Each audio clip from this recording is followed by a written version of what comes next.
एक दिलेर लड़की और उसकी मासूम भाभी। मैं कानपुर शहर में रहा करती थी।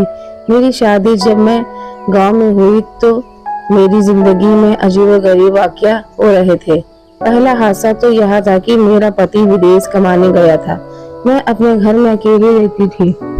घर ससुराल में मुझे कोई पहचानने वाला, सहारा देने वाला कोई नहीं था। मैं बस अपनी मदद अपने आप करती थी। एक रात का जिक्र है, मैं अकेले अपने कमरे में सोने की तैयारी कर रही थी कि मुझे बाहर किसी की कदमों की आवाज आई। आवाज इतनी तेज थी कि मेरे जिहाल पर एक हाथ सवार हो गया। उसके बाद मैं सुनने लगी बेटी, मगर मैं फिर भी मेरा दिल डर से कांप रहा था। भोर तक मुझे नींद नहीं आई। उसके बाद न जाने कब मेरी आंख लग गई। 1 घंटा सोई हुई थी कि सास ने मेरे कमरे का दरवाजा बजाया। बहू अभी तक सो रही हो? आवाज सुनकर मैं चौंक गई। मुझे अभी 1 ही घंटा हुआ था लेटे हुए। मैं आंखें मलती बाहर आई और मेरी मूर्ख आंखें देखकर हैरान रह गई। क्या हुआ है बेटा, सब ठीक है? तब मैंने उन्हें सब बात बता दिया। रात को किसी की कदमों की आवाज सुनकर मैं डर गई थी। हाँ बेटा, ये घर ही इतना बड़ा है कि अच्छे खासे इंसान को डर लगने लगता है। तुम ऐसा करो, कल से अपनी ननद के कमरे में सो जाया करो। आखिर वो तुम्हारी बहनों की तरीके है। सास की यह बात अजीब से लगी। अपनी बेटी के बजाय उसे मेरी ननद कह रही थी। अच्छा अम्मा ठीक है, मैं कल से दोनों के कमरे में सो जाऊंगी। मैंने खुश दिल से अपना हाल सर हिला दिया और आकर घर में नाश्ता बनाने लगी। तब रेनू सो रही नहीं उठी थी। हमने उसे जगाया, हम सब ने नाश्ता किया और फिर वह कॉलेज चली गई। दिन भर यही सोच रही थी कि आखिर रात भर वह आवाजें किस चीज की आ रही थी। मैंने उस बात का जिक्र किसी से नहीं किया। शाम हुई तो मैं यह बात भूल भाल गई, मगर रात को सोने से पहले मुझे याद आया कि अम्मा जी ने मुझे रेनू के कमरे में सोने के लिए कहा था। मैंने उसके कमरे का दरवाजा खटखटाया। उसने दरवाजा खोला। उसके चेहरे पर मुझे देख कर अंकुश लग रही थी कि क्या हुआ भाभी, जब सब ठीक तो है? अम्मा जी ने मुझे कहा है कि मैं तुम्हारे कमरे में सो जाऊं। मैंने ऋतु से कहा, भाभी मैं आपको अपने कमरे में नहीं सोने दे सकती हूँ। मैं रात दिन तक पढ़ती हूँ, कमरे की बत्ती चलती रहती है, आपको नींद नहीं आएगी। ऋतु की बात पर मैंने उसके हाथ थाम लिया। नहीं ऋतु, कोई बात नहीं, मुझे नींद आ जाएगी। मैं हर तरह की माहौल में सो सकती हूँ। मुझे नींद आ जाएगी, बस अपने कमरे में मुझे डर लगता है। तुम फिक्र ना करो, मैं तुम्हें जरा भी डिस्टर्ब नहीं करूंगी। मेरी बात पर वो भी तूने एक बार भी मुंह नहीं हिलाया और बोली ठीक है भाभी, कल से आप मेरे कमरे में सो जाइएगा। नहीं ऋतु, मैं आज भी आपके कमरे में ही सो सकती हूँ। कल रात को मैंने अजीब सी आवाजें बाहर वाली आंगन में सुनी थी। इसके बाद से मेरा मन नहीं कर रहा कि मैं अपने कमरे में सोऊं। मैं वादा करती हूँ तुम्हें किसी किस्म की तकलीफ नहीं होगी। यह कहकर मैं अपने कमरे से चली गई। टांके अपना बिस्तर वगैरह तकिया के कमरे में डाल दूं, लेकिन मैं कम्बल वगैरह लेकर वापस आई तो ऋतु ने दरवाजा बंद कर चुकी थी। मुझे बहुत बुरा लगा। मैं अपने कमरे में जाकर सो गई, मगर रात भर वही होता रहा, अजीब सी आवाजें। मेरा दिल दहला कर रख दिया। अगली सुबह सास ने मुझे पूछा। मैंने वही शिकायत कर दी कि उसने कहा ऋतु ने अपने कमरे में मुझे जगह नहीं दी। सास ने ऋतु को डांट दिया और बोला, कल से तुम अपने साथ सुलाओगी। मुझे शिकायत मिलना नहीं चाहिए। जब ऋतु के पास कोई बहाना नहीं था, रात को उसके कमरे में ना अपनी जगह बना ली और कम्बल दान कर सो गई। रात को न जाने कौन सा पहाड़ था कि ऋतु को प्यास लग गई। उसने मुझे हिलाकर जगाया, बोली भाभी बता, बात तो सुनो, मुझे बहुत प्यास लग रही है। ऐसा करो, मेरे लिए जाकर पानी का गिलास ले आइए, या बहुत प्यास लग रही है। मेरी तबीयत से घुटन महसूस हो रही है। ऋतु की बात सुनकर मैं फौरन घबरा गई। क्या हुआ ऋतु, तुमने रात को क्या खाया था? भाभी तो अब तक ठीक हूँ मैं, आप नहीं जाए, मेरे लिए जाकर पानी ले आए। ऋतु ने कहा तो मैं शर्मिंदा होकर उठकर खड़ी हुई। दरवाजे से बाहर निकली तो मैंने देखा ऋतु गुस्से में भरी निगाहों से मुझे घूर रही थी। खैर मैं पानी लेने चली गई। पानी लेकर जैसे ही मैं दरवाजे पर आकर दरवाजा बजाया तो यह देखकर हैरत में पड़ गई। उसने अपने दरवाजा अंदर से बंद कर लिया था। ऋतु में घर से ज्यादा शोर भी नहीं मचा चाहती थी, इसलिए चुप से हल्की हल्की आवाजें दे रही थी। मगर यह ऋतु ने दरवाजा नहीं खोला। मेरी तो जैसे डर के मारे जान नहीं निकल गई। रात के अंधेरे में मैं घर में इतना खुला खुला था कि एक कमरे में से दूसरे कमरे में जाते हुए डर लगता था, मगर क्या करती। पूरे 10 मिनट ऋतु के कमरे से बाहर खड़ी रही, मगर उसने कोई जवाब नहीं दिया। मजबूरन मैं दौड़ते दौड़ते अपने कमरे की तरफ बढ़ी। मुझे डर लग रहा था जैसे कोई मेरे कमरे में पहले से है। मैंने बाहर की रास्ते की रोशनी जलाई, अच्छी तरह अपने कमरे को देखकर अंदर गई और फिर दरवाजे की कुंडी लगाई और बेड पर लेट गई। काफी देर यूं ही गुजर गए। रात का ना जाने कौन सा पहाड़ था कि शोर में से मेरी आंख खुल गई। बिल्कुल वैसे ही शोर मुझे दोबारा अपने कानों में महसूस हुआ तो घबराहट सर पर सवार हो गई। डर के मारे मैं अपने बिस्तर से ही चिपकी रही। काफी देर गुजर गई, शोर आना बंद हो गया। तब अब मुझे राहत की सांस आई। वापस सोने के लिए लेट गई और सुबह मेरी आंख खुली। मगर अब मैंने तय कर लिया कि ऋतु के उस चालाकी में नहीं आऊंगी। फिर आखिर वह मुझे अपने कमरे में सोने क्यों नहीं देती। मैंने ना सास से गिला किया ना ऋतु से इस बात की शिकायत की, लेकिन मुझे फिर रहा नहीं गया। हल्का सा जिक्र किया तो ऋतु मुझ पर उल्टा ही चढ़ बैठी। भाभी, रात को मैंने आपको पानी लेने भेजा था, उसके बाद न जाने आप कहाँ चली गई। मैं आपका इंतजार कर रही थी कि ऋतु की बात सुनकर मैं हैरान रह गई। लोग भी कितने मतलबी और झूठे होते हैं। खैर क्या कर सकते हैं। मैं अगली रात में फिर ऋतु ने कमरे में सो गई। रात को वही तमाशा हुआ। उसने मुझे पानी के लिए जगाया। मैंने उससे वादा किया कि वह दरवाजा बंद नहीं करेगी, लेकिन उसने फिर से वही हरकत की, दरवाजा बंद कर दिया। और जब मैं आई तो मुझे अपने कमरे में जाकर सोना पड़ा। जब मैं सोच लिया था कि ऋतु को पानी देने नहीं उठूंगी। अगले दिन ऋतु ने से किसी बात का कोई शिकायत नहीं किया। उसी तरह दिन गुजर गया। रात को मैं अपने कमरे में सो गई। रात में ठीक 2:03 पहले वैसे ही जगाया। बोली, भाभी मैं घबराहट हो रही है, मुझे मेरे लिए जरा सा पानी लेकर आओ। मगर मैंने आंख नहीं खोली। सोने में भरपूर एक्टिंग की, मुझे जगाने की कोशिश कर रही थी, मगर मैंने भी आंख ना खोली। वह समझ गई थी कि मैं उठने वाली नहीं हूँ। फिर उसने मुझे 2-3 ऊंची आवाज से पुकारा। मैंने आवाज ना दिया तो यह यकीन हो गया कि मैं सो रही हूँ। तब धीरे से बैठे अपने कमरे की अलमारी खोली, जिसकी चाबियां उसने अपने पास ही रखी हुई थी। उसने एक पोटली सी निकाली और नजर दोबारा मुझ पर डाली और फिर अपने कमरे की खिड़की खोली। फिर इधर उधर देखती रही। फिर उसने खिड़की को में छलांग लगा दी और बाहर को चली गई। यह देखकर मेरे तो ठंडे पसीने छूट गए। हे भगवान, ये जवान लड़की रात के वक्त कहाँ जा रही। उसे कुछ तो मालूम होना चाहिए कि घर की इज्जत है। उसके भाई परदेश कमाने गए ताकि अपनी बहन को पढ़ा सके, और सबसे देखो क्या चक्कर चला रही है। एक बार मेरा दिल चाहा कि मैं जाकर उसकी सास को बता दूं कि ऋतु आधी रात को किससे मिलने गई है, मगर फिर सोचा कि उसमें हम कभी भी बदनामी है, हम सभी की बदनामी है। पहले ही मैं ऋतु को खुद समझा कर देखूंगी। मैं बिस्तर पर लेटी थी।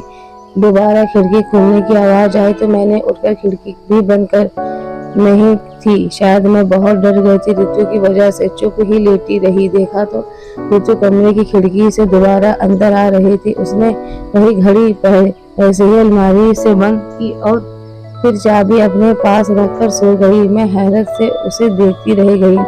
तो ऋतु बड़ी ही दिलेर निकली थी। अब मेरी समझ में आया, ऋतु मुझे रात को पानी पीने के बहाने से बाहर क्यों भेजती थी। खैर मैं चुप हो गई। मेरे हाथ में एक सिरा तो आया। अगले दिन ऋतु के कमरे में सोने से पहले उसे सख्ती से मना कर दिया हुआ रात को मुझे जगाया न करे। मेरी नींद में खलल पड़ता है, मगर पानी पीना है तो खुद जाकर ग्रुप में डाल यहाँ कर रख लो। मैंने खुद ही पानी डालकर उसके टेबल पर रख दिया। उसके पास कोई बहाना नहीं था। वह मुझे जगाया। रात के उस पर पहर अपने बिस्तर से उठाया और अलमारी के जो झांकने लगी। मैं सो चुकी थी। मेरा कान उसके आहट पर लगे हुए थे। उसका बिल्कुल वैसा ही खिड़की खोली और बाहर को कूद गई। मैं हैरत से उसे ज्यादा देखती रही। फिर मुझसे वो समझना हुआ भी मैं धीरे धीरे से अपने बेड से उतरी और ऋतु की तरह खिड़की से कूद गई। उस खिड़की की ऊंचाई ज्यादा नहीं थी या घर की पिछली तरफ खुली थी। मेरे पाँव में जूते नहीं थे, ये पाँव से बहुत चौहान हो रही थी। आसपास कांटे और छोटी चीजें मेरे पाँव में चुभ कर उस सफर को तकलीफ बना रही थी, मगर ऋतु का शायद पहले से ही इंतजाम करा दी थी, वरना ये वह इतनी तेज रफ्तार इससे न चलती। मैं देख रही थी किसने ऋतु काफी तेज तेज कदम उठाती आगे ही तरफ बढ़ रही थी। मैं भी उसके पीछे पीछे गई, मगर मुझे डर लग रहा था। मगर फिर भी मैंने सोचा कि अगर मेरी ननद इतनी बहादुर है और दिलेर हो सकती तो मुझे क्या मसला है, जबकि मैं तो हक और सच की तलाश में जा रही हूँ। उस घर की इज्जत बचाना चाहती हूँ। थोड़ी दूर जाकर ऋतु ने पीछे मुड़कर देखा, मगर भगवान का शुक्र है कि उसकी नजर मुझ पर नहीं पड़ी।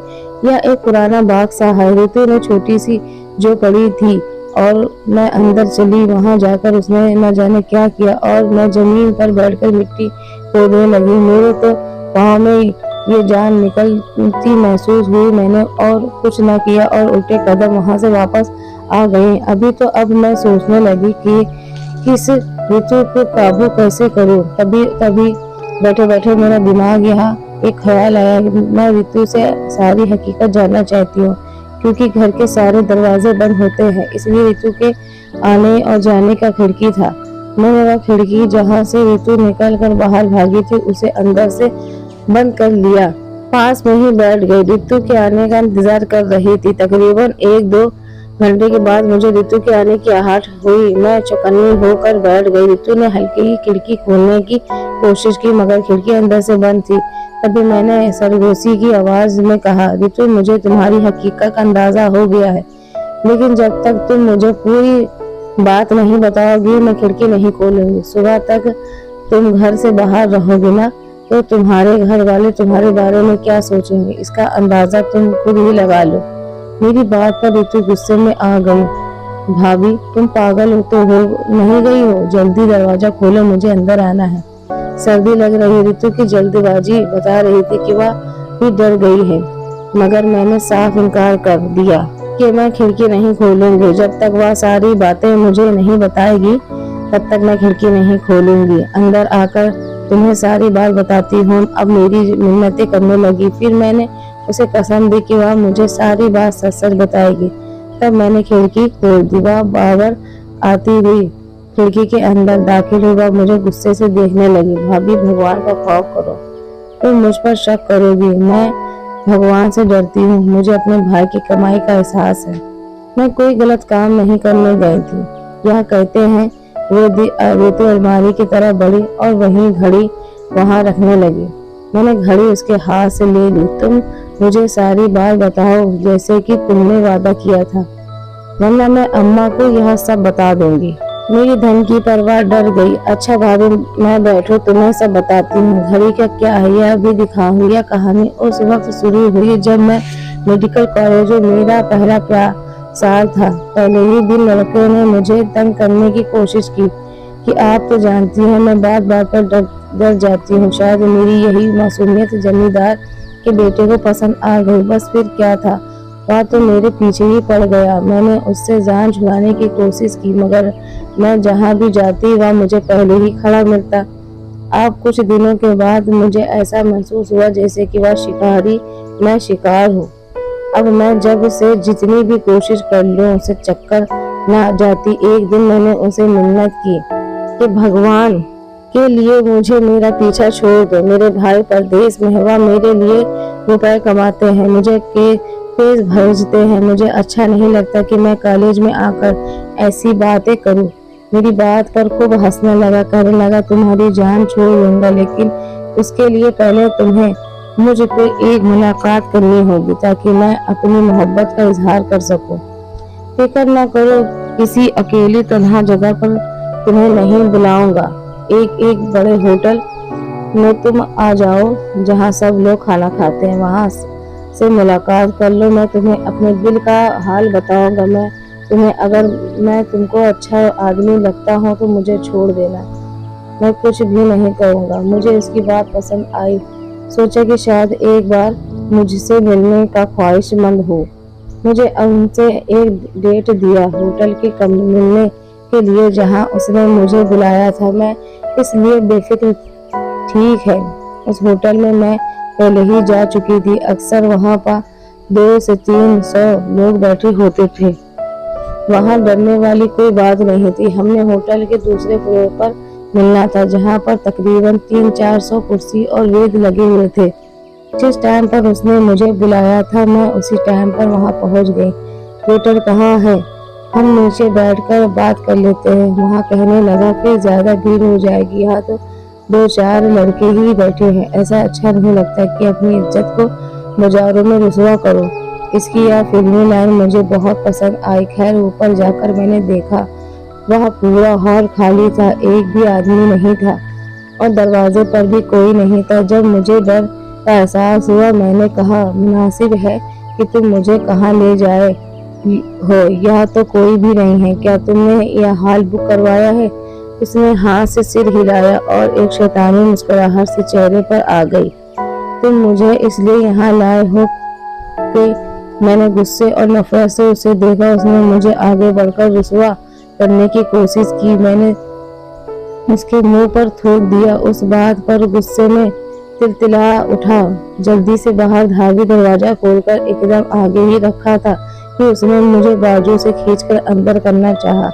इतने में एक लड़का वहां आ गया, न जाने कैसे फरिश्ता बनकर ऊपर आया था। उसने राहुल को गिरेबान से पकड़कर मुझे उसे आजाद कराया। मैं उसकी शुक्रगुजार हूँ और उसका शुक्र अदा करती नीचे आ गई।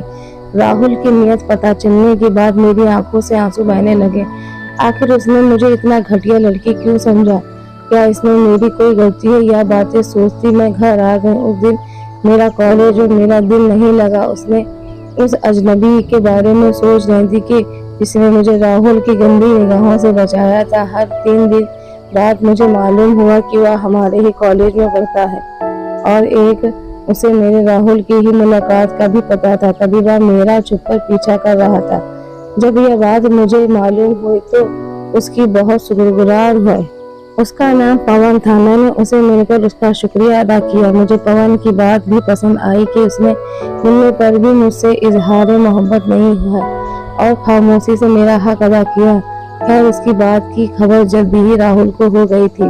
राहुल एक ताकतवर लड़का था। उसने अपनी ताकत को इस्तेमाल करते हुए पवन को नुकसान पहुंचाना शुरू कर दिया और उसके बस में होता तो मैं उसकी जान ले लेता, मगर ऐसा नहीं कर सका। यहाँ तक कि हमारी आखिरी साल आ गया। अब राहुल ने अपनी कामयाबी को दिखाना शुरू कर दिया।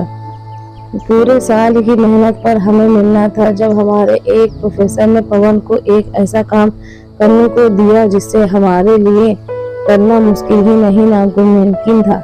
राहुल ने अपनी ताकत दिखानी शुरू कर दी। ऐसा जाल बिछाया कि पवन कम से कम उस तजुर्बे में फेल हो जाए और उससे प्रोफेसर के सामने जिल्लत उठाना पड़े। तब तजुर्बे के लिए हमें इंसानिया हड्डी की ढांचा बनाना था जिसके बारे में किसी को मालूम नहीं था कि वह कहाँ से मिलेगा। पवन ने बहुत कोशिश की मगर राहुल की ताकत की वजह से यहाँ भी मुमकिन नहीं था। कॉलेज के आसपास उसकी जान पहचान बहुत थी, इसलिए पवन को हर बार नाकामी का मुंह देखना पड़ता था।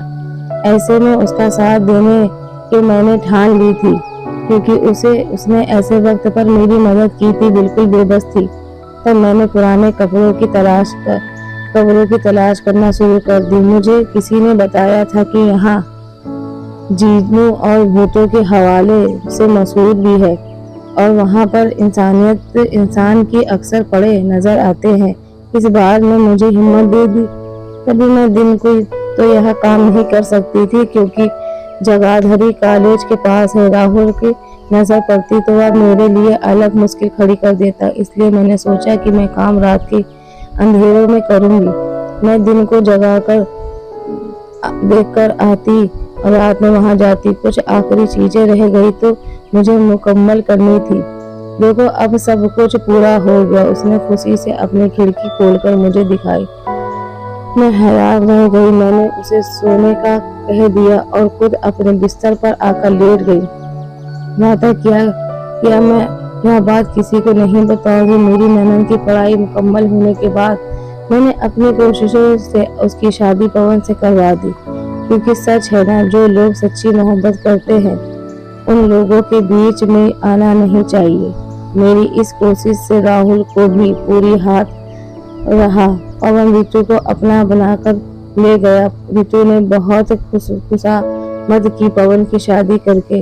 हम दम लिया। मुझे इस बात की खुशी है कि उसकी पढ़ाई भी मुकम्मल हो गई और दोनों बड़े प्यार से अपने घर में रहते हैं। और दोनों के आप दो प्यारे बच्चे भी। हर राज के पीछे जरूरी नहीं कुछ गलत निकले, कुछ अच्छा भी हो सकता है। धन्यवाद दोस्तों। स्वस्थ रहे, खुश रहे। Thank you for watching. Like and subscribe my channel.